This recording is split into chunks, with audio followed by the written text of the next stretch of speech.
Hi, everybody. Welcome to episode 12 of Live with Google for Nonprofits. For those of you who are joining us for the first time today, welcome. Live with Google for Nonprofits is a twice monthly show where we go over a series of topics that are suggested by our Google for Nonprofits users. So thank you so much for joining today. A few reminders before we get started. So you will see a live chat on the right of your screen if you're on desktop. If you're on mobile, it'll be below your screen. This live chat is what you can use to communicate with us directly on the show. So if you have questions or things you want to discuss further, please put them in the live chat. We also think for all of you, it'd be great if you let us know your name and where you're joining us from. So you can go ahead and do that in the live chat right now, and that would be awesome. Great. So a couple other things before we get started. So Live with Google for Nonprofits is where we deep dive into one topic. If you're looking for more trainings on how to use Google for Nonprofits, check out our YouTube channel and you can see things like how to activate products and how to get started with Google for Nonprofits and different tutorials and trainings. Sometimes we do go through things like that on this episode, but I just want to make sure you're in the right place.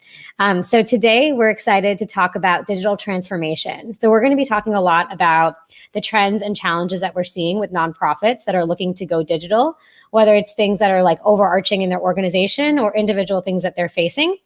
So I'm super excited today that we have three guest speakers. So our three guest speakers today will be Marina Glogovac, and so she'll be joining us from CanadaHelps. She's the CEO of CanadaHelps. So she'll be doing a presentation to get us all kind of on the same page of some of these trends that we're facing with digital transformation. After that, Darryl Julott will be joining us from Digital Main Street, and Fadi Al Qassar from Venture to Impact will be joining us as well. Then we will go through a panel where we have some questions that we'll ask them, and we also want to hear your questions too. So as you're watching, when questions pop up, put them in the private chat and we'll talk about them in the panel. Awesome. So I'm just going to check to see if there's anything else before we get started. Oh, one last thing. This episode will be recorded and you'll be able to watch this on YouTube. So it'll be at the same link that you're watching it right now. So if you want to come back later and rewatch or look at the private chat, the live chat again, you can go ahead and do that. So perfect. Those are most of the questions we usually get. So we're going to go ahead and get started. So I'll bring Marina on the screen now. Hi, Marina. Hi there. Thank you so much for joining us today. I'll go ahead and put your presentation up, and then you can get started. Awesome. Oh, here we go. Okay, is it on, Isha? Yep, you're all set. Okay. Good. Anyway, hi everyone. I think I still find it weird to not see the faces. Even though it's year over year into this pandemic and kind of looking at the screen, but I think I think we'll just make the best out of it. But anyway, I'm joining from Canada, and I have to say that I feel like I've been talking about disruption and technology disruption and digital transformation for a long time. Once upon a time in the late 1990s and early 2000s, I was a magazine executive, and we got severely disrupted by the internet and the new technologies. And many of you know that the print media is not what it used to be. It's actually got decimated. So when I talk about, and I really got interested just based on my own experience then, and I have to say quite a few scars to kind of show for it. I really got interested in this, how do organizations transform? How do they transform? How do they learn new things? I also studied and have a graduate degree in organizational learning and change, because I really became obsessed with this. How do organizations continue to thrive and reinvent themselves, especially in the face of this continual disruption? And what we're seeing today is really an acceleration of all the trends that existed before the pandemic. And so I've been with this organization, Isha, maybe the first slide, called CanadaHelps here in Canada, that first of all, works with charities and to help them fundraise online and to adopt tools. We build fundraising software for small, medium-sized charities, and currently have actually more than 25,000 charities on our platform.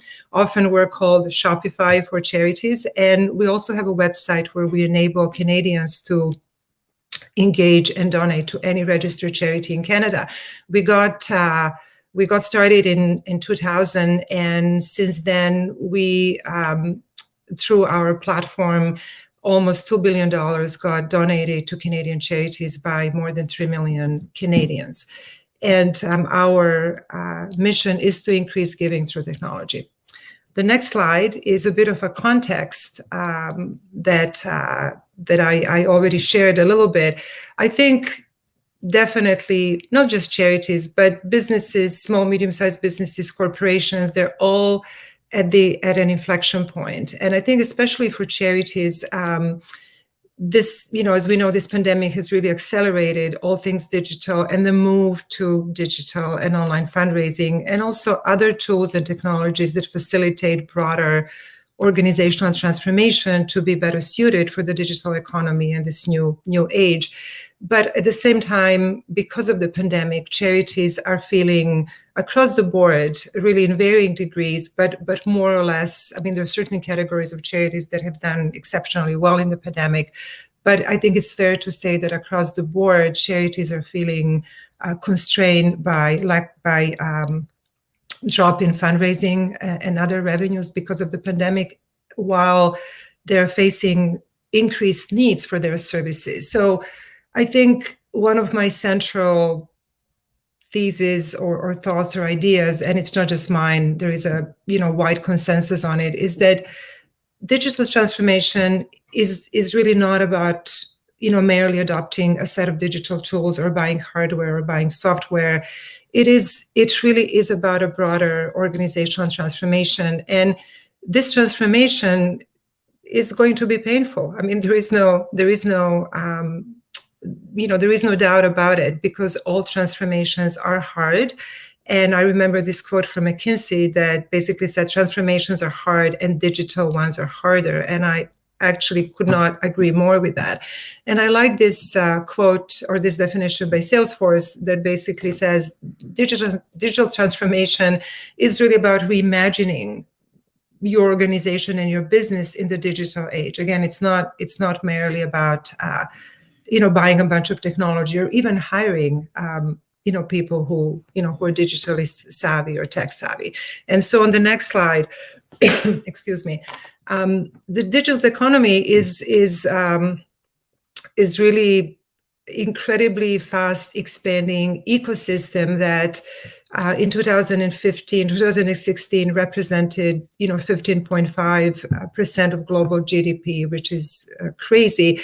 But even more impressive is that projections are that by 2025, which is merely a few years away, it will represent a full quarter of the global GDP. And we all know that it's characterized by this continual technology-driven disruption, unprecedented connectivity, which is driving globalization, the proliferation of data, volume of data, access to data, the age of influence through social media, social networks. This is sort of the disintegration of the old paradigms of meaning and narratives and influence. And in so many research, we see and hear that people trust each other and their friends more than they trust, authorities or established institutions. And we all have been witnessing this. It's actually playing in many, many spheres of our lives at the moment, and has been actually for years. We have continually new technologies. We know that online commerce is growing. Online commerce, e-commerce has grown tremendously during the pandemic. I think in the States is now inching to become 20% of all retail, and Canada's a bit behind that. And we also see that online donations have grown tremendously. We have been tracking that at CanadaHelps for a while. The growth in online donations has been outpacing the growth in overall donations now for a few years. But of course, naturally, last year has been an absolute explosion of that. And this is all really driven by donors or consumers and their expectations. And that's why I always say this is happening whether you like it or not. Digital transformation is happening because it's fundamentally being driven by donors and consumers and their expectations and their habits and the changes in demographics and all of these other things. And the digital economy has also created lots of new roles that didn't exist before. Data scientists didn't exist 20 years ago. many, many new roles. And this is important because when we talk about the broader organizational change, of course, this has to do with roles and how work is organized, how decisions are made, and many, many other things. And then on the next slide, digital transformation is a shift. It's a fundamental shift. I've read up on new research, and especially following the pandemic, just in the last few weeks, and the research basically says that one of the number one reason why most digital transformation efforts fail, and this is in the for-profit world as well, is because it's viewed too narrowly. It's viewed as something that a marketing team does or something new that the IT team does, and it really is not. It's not approached from a broader mindset and an organizational change mindset. But when you really, when I think about what it kind of touches, it really touches everything. It touches everything from donors or customers to, internal productivity, workforce changes, new ways to make decisions, to communicate, collaborate, all the way to, transitioning existing services and revenue lines and programs into the digital, but more importantly, really thinking about what more could be done and seeing this as an opportunity, because technology and the digital transformation actually does bring a lots of opportunities and removes barriers, physical barriers, access barriers. And I know some charities here in Canada that have actually invented new programs that could now happen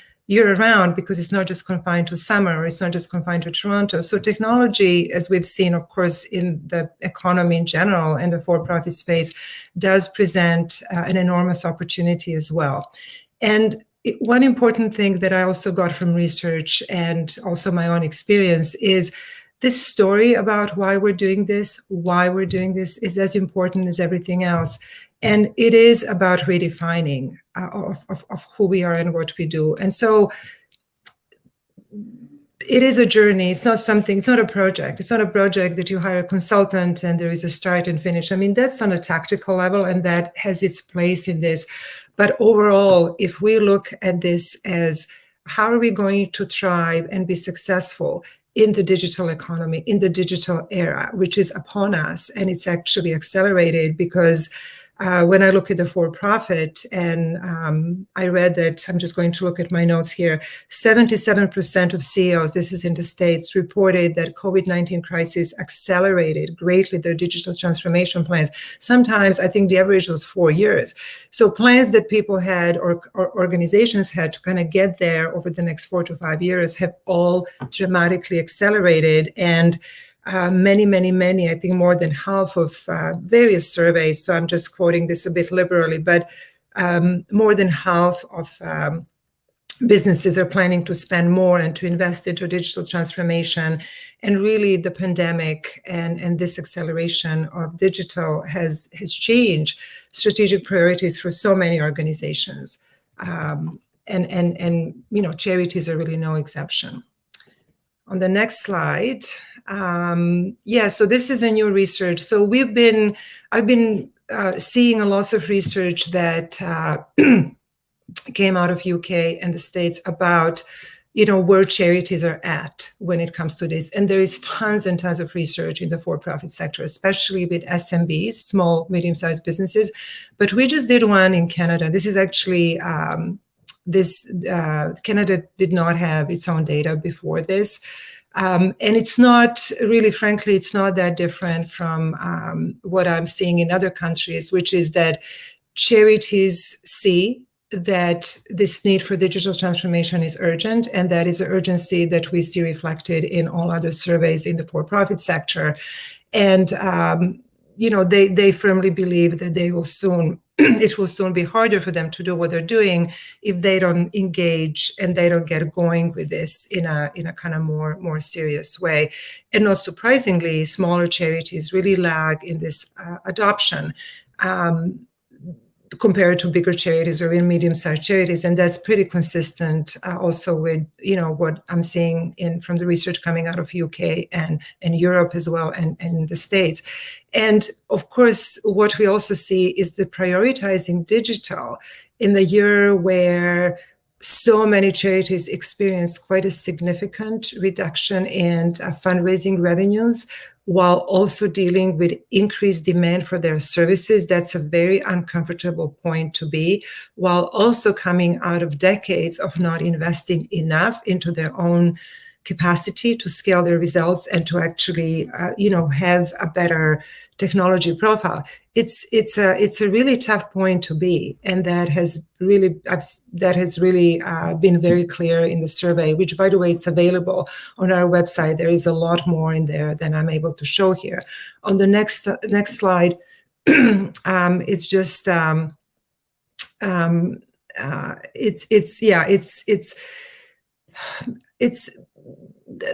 there is technology, there is hardware, there is software that you can buy, and but the know-how is a gap. It's a huge gap, and again, it's not only in the charitable sector. I find that small, medium-sized businesses also have a similar type gap, but it's a gap in the know-how. It's the gap in the skill level that is needed to then use the technology successfully, or to engage even in the broader effort of transformation. And the transformation is, again, I remember the magazines that I used to publish. The magazine, it's not just about bolting something new on top of something old, or that, how we have been for, a long time, the status quo, or the ways we're doing business. It's about integrating it, and that's very important. And it was fascinating to me to see that in some, I don't know which research was this, maybe it was KPMG, I'm not sure, but it basically said companies that were successful actually were very deliberately creating these integrator roles, right? The roles of people whose job was to kind of integrate the old and the new, right? So that they don't exist in this like uneasy, juxtaposition or something, because that's what transformation is, right? It's like a melding of something and then going to the next level. And because I'm such a fan of organizational theory and organizational development practice, I know this to be true. This is an MIT quote, and it's so true now, because technology just advances so quickly, and organizations do not change as quickly. Actually, it's really hard to change an organization, and this is actually, I think, what we're dealing with right now, which is why I've been emphasizing this organizational aspect of digital transformation more so than, the adoption of digital tools and technology. Okay, next.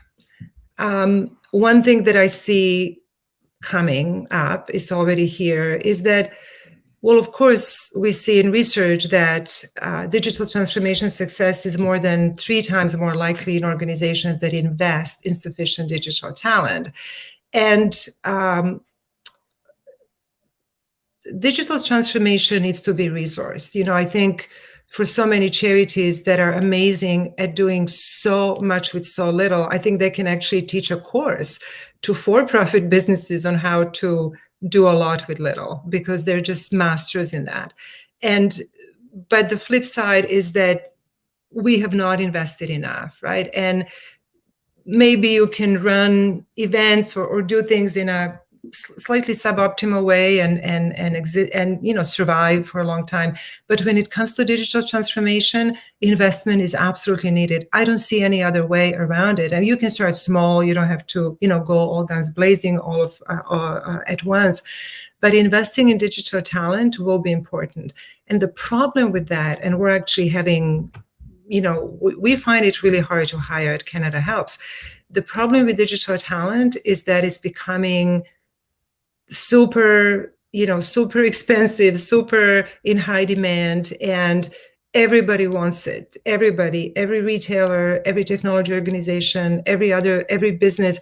So charities are going to have to compete for digital talent with for-profit businesses. And digital talent is expensive. I find that the overall compensation for anybody who, whether it's development or data or marketing, e-commerce, online, has been rising quite significantly every year. So I think the two good things here that I see as a plus for charities.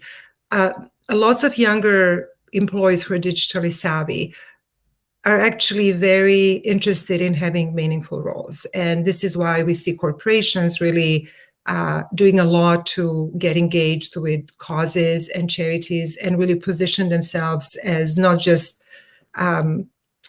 sellers of products or services, but change agent and organizations that have social impact in the world, because millennial employees are demanding that, and charities have that. Charities have meaning. Charities, that's the reason I'm still here after 8 years. So that's a huge plus. And also, there are lots of organizations, as I'm finding out, that are willing, technology organizations, large organizations that are willing to do a pro bono work for charities. And I know we have a speaker, a panelist later, who's actually knows a lot more about this than I do. But one way to solve this is to actually, for the entire charitable sector, to become a lot better at engaging highly skilled volunteers who have a skill set in any of the digital technology areas that are needed, because that is one way around this issue of scarce digital talent, expensive digital talent, but at the same time a skill set that will be needed in addition to, of course, training and learning with the existing workforce. Next one. I feel like I've talked about this. Yeah, culture is big. Culture is big for me, and I think leaders are very important. Leadership is very important. Senior leadership is very important, and this culture change, which really is. I'm just looking for a note that I have somewhere here. The way we are and have worked, the governance structures, the systems of decision-making hierarchy, communications, all of it is really very dissonant with the culture of digital and with how you become good at digital. How you become good at digital is in this, agile way, which is about, failing, learning in action, quick decision making, having tolerance for risk and having tolerance for failing, something that I find charities and their boards as well are really not great at. There is actually a massive risk aversion in the charitable sector that I think is going to be super damaging here. And it often starts with boards and with funders as well. Charities are just, they're not as willing to share what they learn and how they fail because it's perceived as, not good. And, the scarcity mindset has been with us for so long. Will we get a next funding because we didn't do this well? I think we all have to really push for this, for learning and for different ways of allowing the innovation, allowing new things to come in and permeate the organization. It may not be easy at all, and it's actually not easy, but that's the one way, because it's really hard to do something in the environment that demands you to be different, right? Like you have to match the main characteristics of what you're trying to do with how you are. And I know this may sound esoteric a bit, but it is about, learning as a team, as an organization, as an individual, right? And removing various learning dysfunctions that are so present in most organizations. That will be needed. And the culture, insofar as leaders have influence over culture, insofar as boards have influence over cultures, there will have to be greater awareness. People always say, how do we get started with digital transformation? And I say, start with an organizational change effort at the same time, because that is so important. And, I was so happy to see it being validated in so much research that I read in the last few weeks. the next slide is just, it's this whole idea of this actually comes from the US military, but I like it. It's called the VUCA world, which really is the world that we're living in right now: volatile, uncertain, complex, ambiguous. And so the leader here is the sort of the ideal leadership profile is not just someone who is tech savvy but someone who can really survive and lead organizations through this, who will be a risk taker, who will be agile, who will be comfortable in ambiguity, who will have this organizational savviness. I think that has become very important for leaders, right? Because it's a lot about organization and bringing organization along and communication. All of those things that can really sabotage, frankly, any change effort, right? And we see this in our survey. We see in our survey that many charities consider their own boards as a factor in why they're not advancing, on why they're not. So in the charitable sector, because the governance is different than the for-profit, and the boards have a different role, and for smaller charities, often really an oversized role. I think it's so important that boards push for this change, that they push for funding, that they push for risk-taking, that they push for learning in action and failing.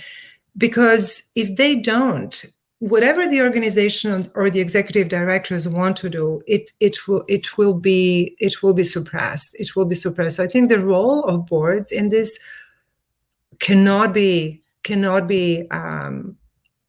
overestimated.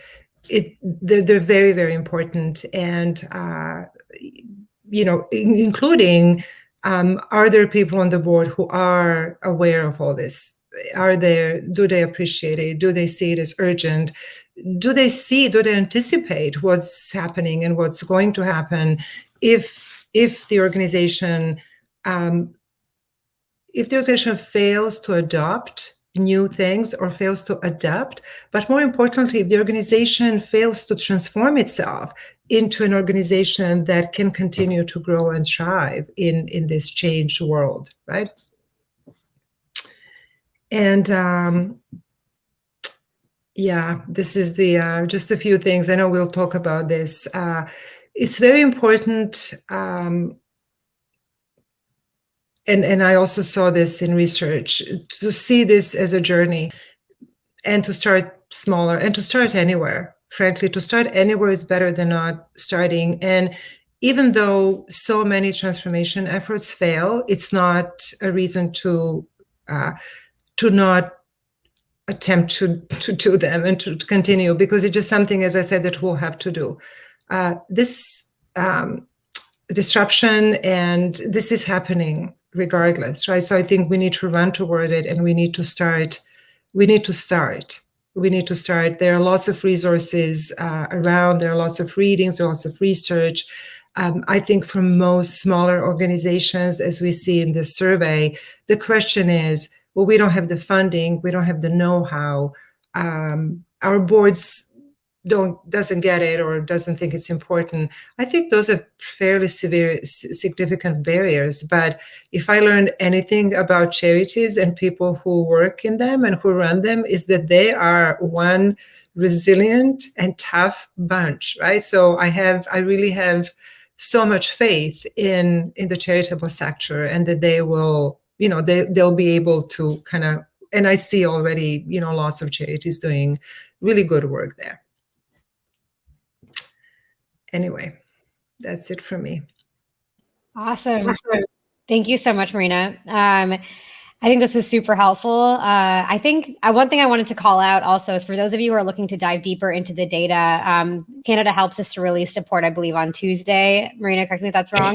That you can download on their website. And I took a look at the data too, and it's really interesting. And if anybody wants to look further, please look there. One thing to call out too is, yes, the research was done in Canada, but a lot of the things that they're seeing in Canada are reflective across the world too. So I know people are joining us from all different countries. So I just wanted to call that out as well. Awesome. So now that we finished the presentation, I'm going to bring Fadi and Darryl back on the screen as well. So hi guys, thank you for joining us today. Thanks for having us. Awesome. So now we're going to move into a panel where we're going to ask some questions. I'm excited to both to have Fadi and Darryl here too. So Darryl is joining us from Digital Main Street. He's a managing lead, and they're based in Toronto. And then Fadi is joining us from Venture to Impact. He's the co-founder and executive director. And so both of them have a lot of hands-on skills about actually working with nonprofits to upskill and to work on these digital skill development. So I thought it'd be great to have all three of these folks on board to talk a little bit more in depth and to answer your questions too. So like I said in the live chat, please go ahead and type them in there. And we can ask your questions as well. So to get started, so now that we have Darryl and Fadi here, Darryl, do you want to go ahead and introduce yourself and tell us a little bit more about your role? Yeah, for sure. Thank you. So my name is Darryl, everyone. I have the pleasure of leading this crazy little nonprofit ourselves called Digital Main Street. We started about 5 years ago. Next month will be our 5-year anniversary. And we really kind of were created out of necessity. We had identified a gap, in Toronto, but now across Ontario and Canada, and we continue to grow. We identified this gap amongst Main Street businesses, including nonprofits, for digital adoption.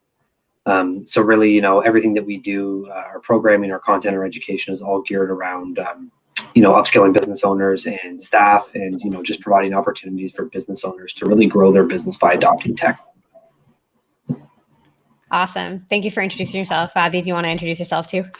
Sure. So my name is Fadi. I'm the ED and co-founder at Venture to Impact, and we are a nonprofit organization that exists to transform people out of poverty and into lasting well-being. At V2I, we use design thinking to solve complex challenges by linking global nonprofits and communities to skilled volunteers. So we create digital solutions, trainings, capacity building initiatives. What does that look like? We do hackathons, entrepreneurship programs, tech training programs, and we leverage skilled volunteers who work at companies like Salesforce, Google, Netflix, Microsoft, and others to run our programming. So that's a little bit about us as an organization. Okay, awesome. So my first question is for everybody, so maybe we can take turns to answer it. But I would just like to know, what are the biggest challenges that you're seeing for nonprofits working towards digital transformation? Darryl, do you want to start? Yeah, sure. I think what we see is really kind of just, I'm going to call it fear paralysis. So whether it's fear of the unknown or just, fear of change or whatever it may be, it's just, there's kind of that innate fear of, wanting to just kind of dive into this because it seems, like a massive, massive undertaking. And I think sometimes businesses and organizations and nonprofits don't necessarily see, that they can take step 1, 2, and 3, which might be, little small things. And it's not necessarily, we have to do everything at once. So I'd say that's probably the number one thing that we see a lot of. Okay, awesome. And then Fadi, are you seeing the same thing? Yeah, for sure. I was going to say that for me, I think the idea of digital transformation seems just really big. And a lot of people think about it in all or nothing kind of terminology or perspective. So you have to start really big, invest a lot of money, bring a lot of new technology and new people and infrastructure into your organization at the same time. And that just makes it feel really big, intimidating, daunting, and really hard to figure out where to start. So I think, the best approach is to really just start with methods like design thinking or human-centered approaches to really just understand the problems that you're trying to solve. Maybe explore some time with your stakeholders to really figure out what success would look like for you and for them, and just start with free tools. And then once you kind of validated that from a digital adoption perspective and ROI, then maybe it's time to invest. But oftentimes we just think about it from an all or nothing perspective, which just makes it really difficult to get started. Okay, definitely makes sense. Marina, do you see the same things as well, or anything to add? Yeah, I do. As I said, I think I've been talking about this kind of bring organization along, right? And many people don't see that. I think it's just it's easy to view this as, let's buy a bunch of software, let's buy a bunch of hardware, or let's see how we integrate. Of course, it needs to be integrated because a lot of charities have a hodgepodge of different systems. But what most people don't realize. And it's very interesting for me when I read all these surveys from Deloitte and McKinsey, and they say that number one reason why digital transformation efforts fail is poor communication. Mm-hmm. Right? It's not like, oh, we didn't buy the right software, or it's interesting. So I've started to really emphasize how the organization has to come along, how people need to have a buy-in, how the story of why are we doing what we're doing, which is not a hard thing to do, right? But that's more it really starting at that level of why change and how we need to change. Because once you start changing the people that work within the organization, once you start collaborating and adopting some internal productivity tools and empowering people within the organization to have a say and you'll see already that's a far more fertile ground to start being this organization that will be able to move and to learn and to do small things and to do bigger things along the way. But I see that when you look at hierarchies and 7 layers of decision making, extreme risk aversion, fear of failing, well, that's huge, right? That's, as Darryl said, that's super important. It's so you can't just like push it, right? You have to work from within as well. Yeah, I think that's super interesting. And I guess this is also a question for all of you. But I think we hear a lot about nonprofits like not even knowing where to get started. And I guess like what tangible tips do you have to actually start this journey? Especially if it's like, I think we see also a lot of people who might not be senior leaders having appetite to change. And I think with that comes like a set of influence that you need to work with your senior leaders to actually work on some of this change. Like, do you have advice for getting started and also influencing senior leaders at your organization? Fadi, do you want to start this one? Yeah, for sure. And my perspective is always the like small organization under 10 employees that's really trying to navigate their way through it, rather than massive nonprofit organizations that have layers and layers of structure and hierarchy. Mm-hmm. But I find that the most kind of successful organizations are typically deeply curious. They ask a lot of questions. They show up and they're really ready to learn, and they're really ready to befriend and acknowledge their discomfort.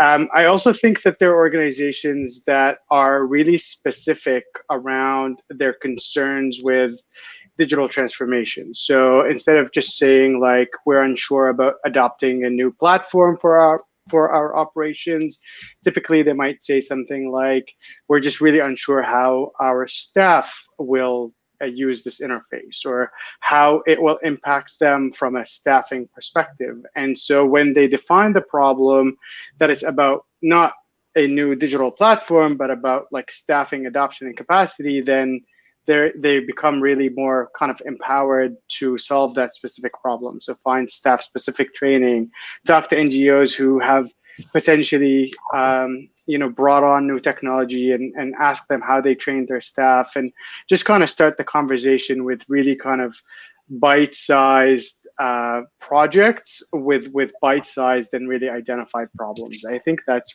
typically the best way to start from my perspective. Okay, that's great. Darryl, Marina, do either of you want to chime in on this one? Yeah, I'm looking. I actually had a good page somewhere. I think my brain. Awesome. Yeah, I mean, I think, but I can't find it now. So I just have, I mean, they're just, it just depends, right? But the basics really are that, there is a website that is optimized where the Donate Now button is visible, and, doesn't lead into like 7 clicks, right? So it's that whole user experience that you do whatever you can to really have a website that makes it easy for people to donate, that you have donation pages that are optimized. I strongly suggest a donor management system or some sort of a CRM, because I think data is huge. So I would start with, of course, you start with donor and fundraising, right? You start with, making sure that you're set to do online fundraising in a way that you're set to build upon it. So the email, you don't need to get into sections right away. But if you get set up with a proper donor management system, and if your website is optimized, if you have basic efforts that are all coherent in social media and in some other few channels. That's the beginning, right? The internal productivity tools, you guys have amazing workspace tools that are collaborative. We all use them. So the internal communication productivity, do you want to put in place Google Docs, Slack, maybe, I don't know, right? Like we have Slack, we have a few other things, but it's really enabling the workforce, especially now in this remote working and work from anywhere environment, very important for productivity. So that's more like the internal workplace change. Do whatever you can there. Of course, when it's are you using AdWords that you guys are doing? Have you set up Google tracking and analytics even in a very basic way? Because you have to start seeing what you're doing, right? So that you can build on it and optimize it.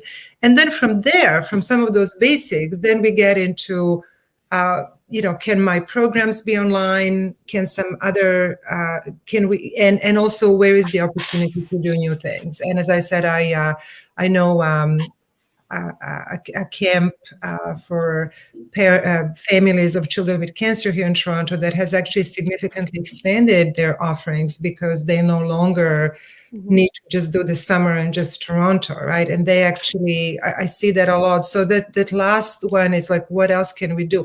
But if you just start with optimizing, I mean, I know this sounds small, but it's actually not small because I come from an e-commerce background, and optimization of your homepage is actually huge, because if that's not optimized, you're actually literally leaving money on the table. So you can start with those small things that are already well established out there, right? Because if those basics are not there, there is no point in going, and there's just so much research that shows you what and how to do.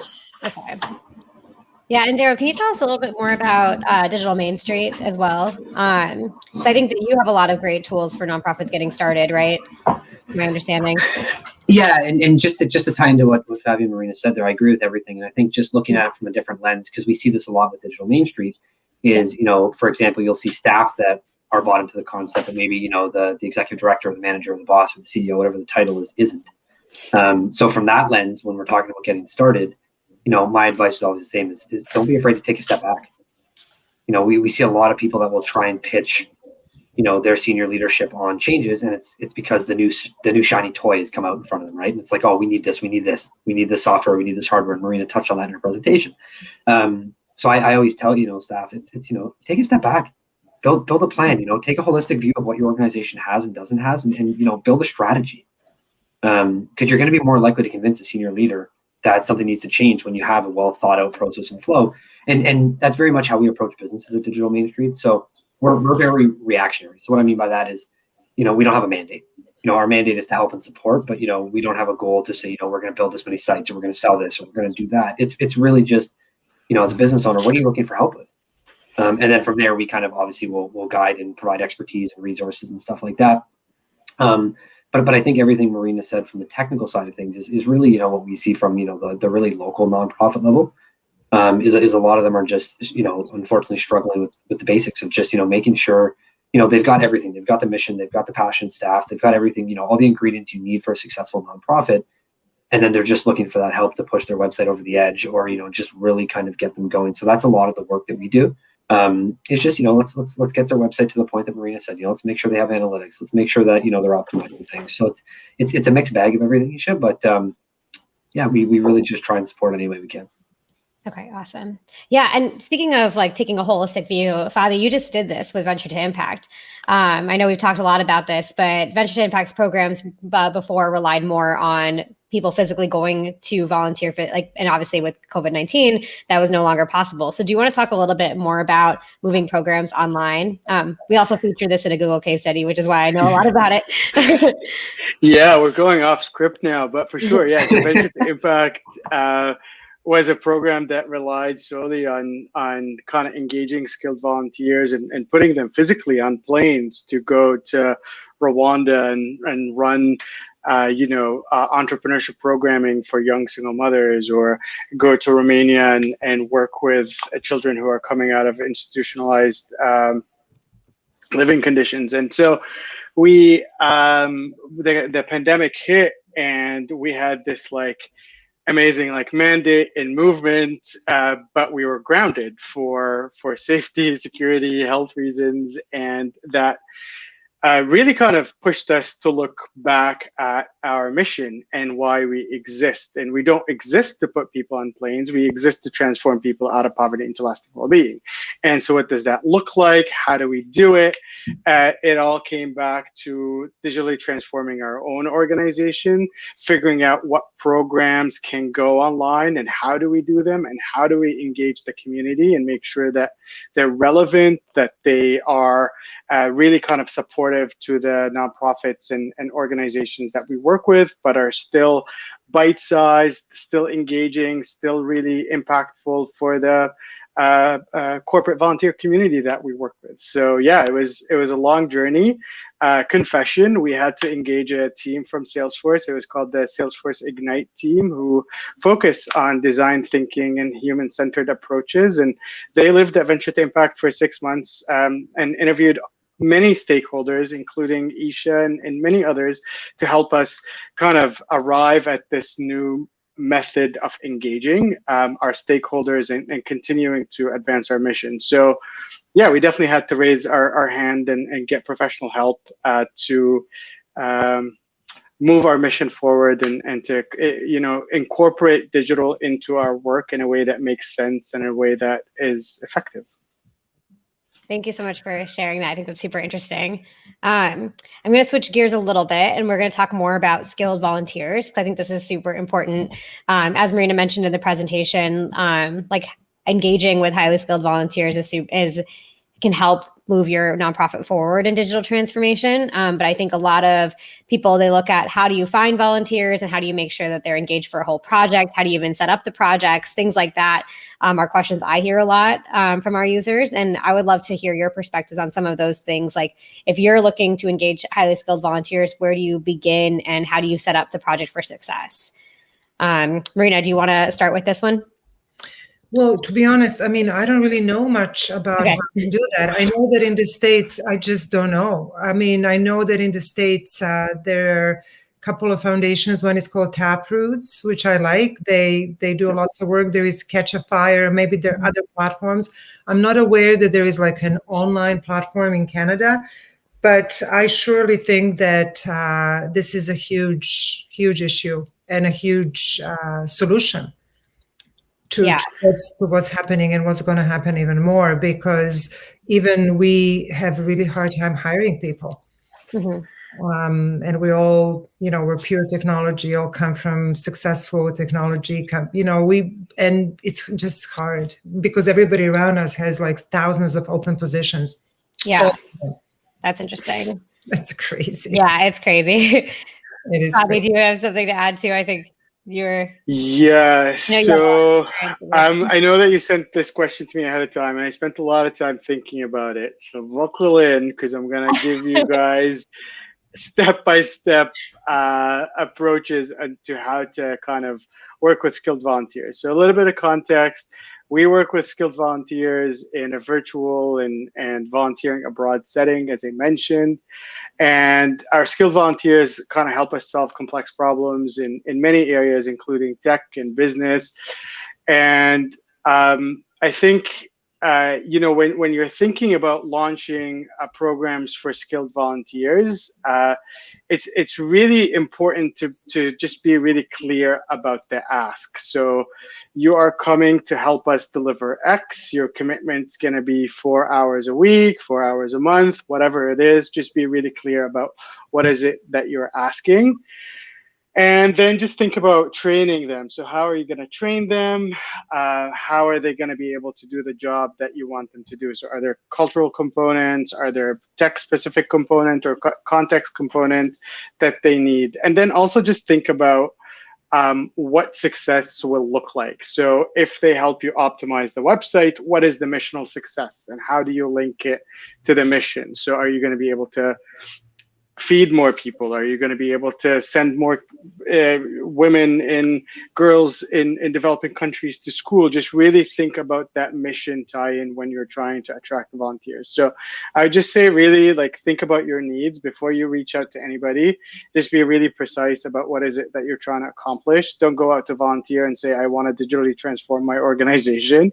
Maybe go to the volunteer and say, I want to improve the website's UX to get more donations, or I want to improve my email marketing journeys to increase engagement and increase awareness about my organization. Think about success and how you tie it to your social mission. Get into the details for sure. So just like you're hiring someone, develop a job description, be really clear about the roles and responsibilities, and help them understand the expectations and make sure that they can commit to them once they're recruited. And then recruitment, we hear a lot about that. People are like, oh, we don't have a lot of tech company connections, or we don't know a lot of techies. And I think the good news is that techies are everywhere. So if you don't have any connections to like specific tech companies, maybe think about platforms like Meetup. You know, there's lots of local talent that are gathering on a monthly basis to think about Meetup tech projects, and maybe you can pitch your projects to them. There are lots of digital tech initiatives in your hometown, city, country.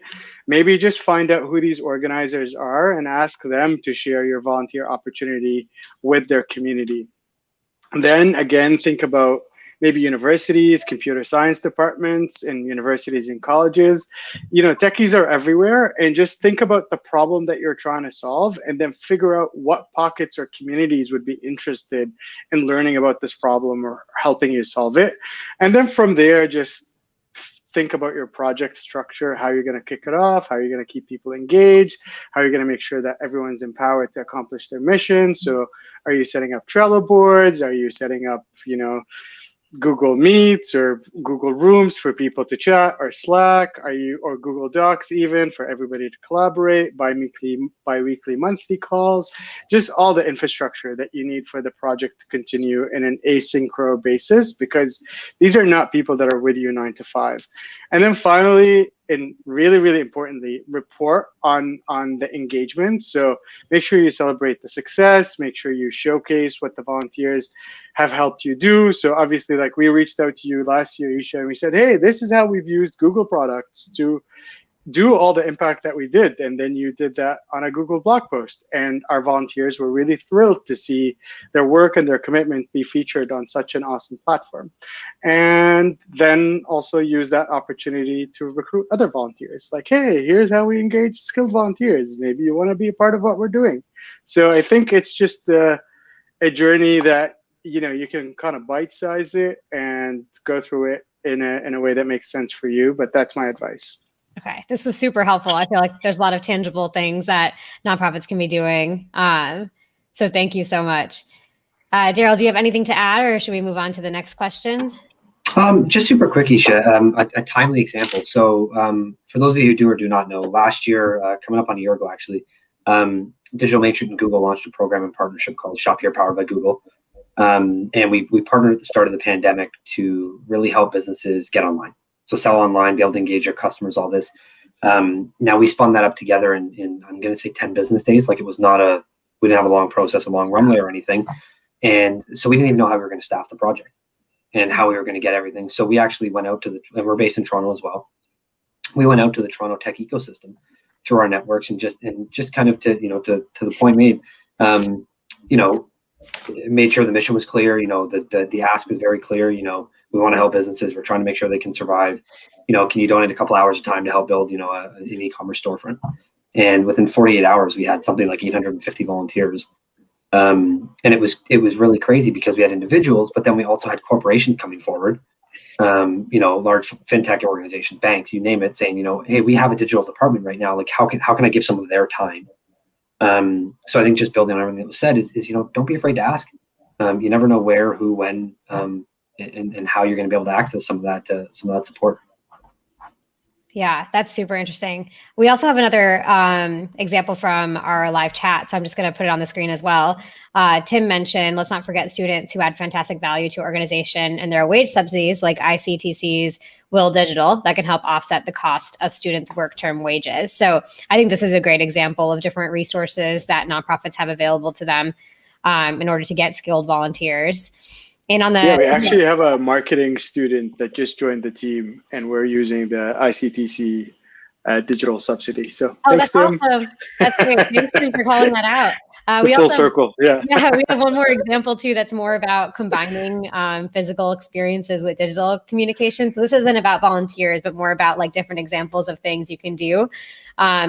So basically they said, for example, we sent our conference attendees a mobile phone holder with a QR code that allowed them to enter the payment platform, and then they could donate the value they consider for that mobile phone holder. So that's interesting too. It's like, how can you combine these experiences that, like, once we are in a place where we have more physical things, I don't think that that going digital or like moving programs online is here to stay. Like, even though COVID might hopefully get to a point where we can meet in person more often, we still need to be thinking about these things. So I think that was a really great example.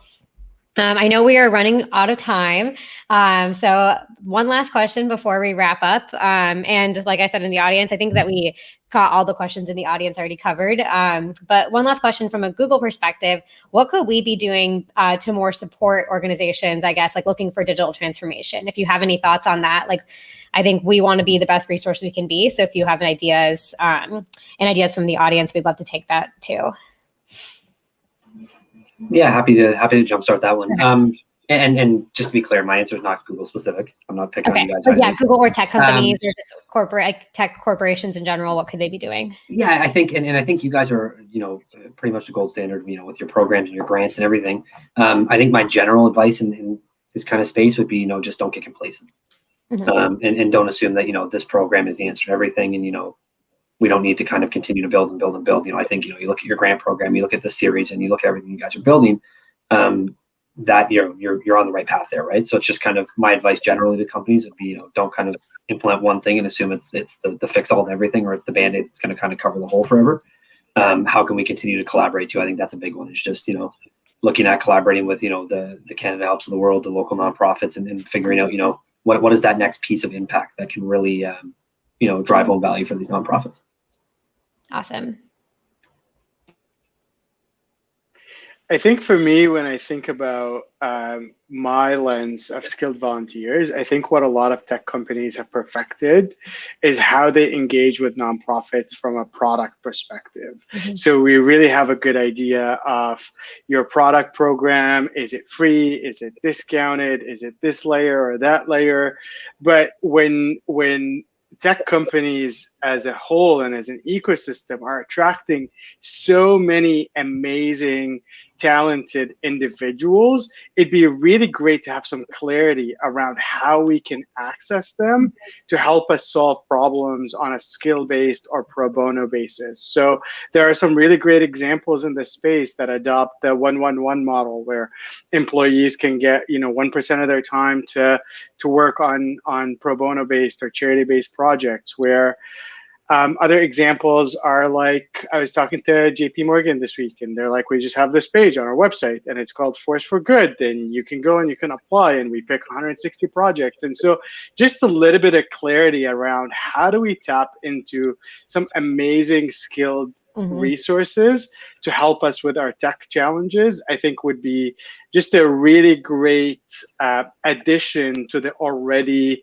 clear offerings that tech companies offer NGOs. Yeah, that's super interesting. The 1-1-1 model is pretty interesting too. Yeah, for sure. Yeah. Marina, do you have any last notes to say about this one? Yeah, I agree with Fadi. I think lots of tech companies do well with different rate of their other products for nonprofits, and that's amazing. And you guys do really, really well. And your AdWords program is amazing. I think so many charities still don't know about it. So it's that promoting it and marketing it, and also charities, often what I hear is they don't know how to get going with it. It's hard, especially if you still have the click-through CTR requirement. I don't know what it is, $3, $2, I forget now. But it's hard to spend that money if you don't know what you're doing. And I think that's also a deterrent for many charities that, they need to hire somebody to apply and then to get them set up and stuff. So maybe some adjacent help to charities get there. Because it is a valuable program and we use it, but we all come from very sophisticated for-profit environments, so we know how to use it. We use it well. We use all of it, right? Yeah. So that would be maybe something. Okay. Yeah, that's definitely something to consider, is just more resources, I guess, and volunteers to help nonprofits using tech products. And I think all could probably benefit from that. Awesome. Well, I know we're out of time, so I'm going to go ahead and wrap it all up. But thank you so much for all of you for joining. I know I learned a lot, and I'm hoping that it seems that we had a lot of positive feedback from Rich, who had to leave, but he really thinks his insights were valuable. And we had a lot of other positive feedback also from across different areas of the world. So thank you so much for joining. And I'll take you guys off the screen now. And then I'll finish the last reminders for everybody. But I hope you all have a great day and really appreciate you coming and sharing your valuable insights with nonprofits around the world. Awesome. All right. So before we wrap up this episode, final reminders are to make sure you subscribe to our YouTube channel. We've had some questions about how to get notified of these episodes. And if you press the bell button after you subscribe, you'll get notifications when we schedule new live streams. Usually they're every other week on Thursdays, so you can keep that in mind. Also, like I mentioned earlier, we get the ideas for these episodes from our survey. We also learn more about nonprofit stories in our surveys too. So feel free to put your feedback in this link. It's goo.gle/webinar. And for those of you who are looking to stay in touch with us, here's our YouTube channel where you're on right now, Twitter, Facebook, and then we have a community forum if you have specific questions about using Google for nonprofits.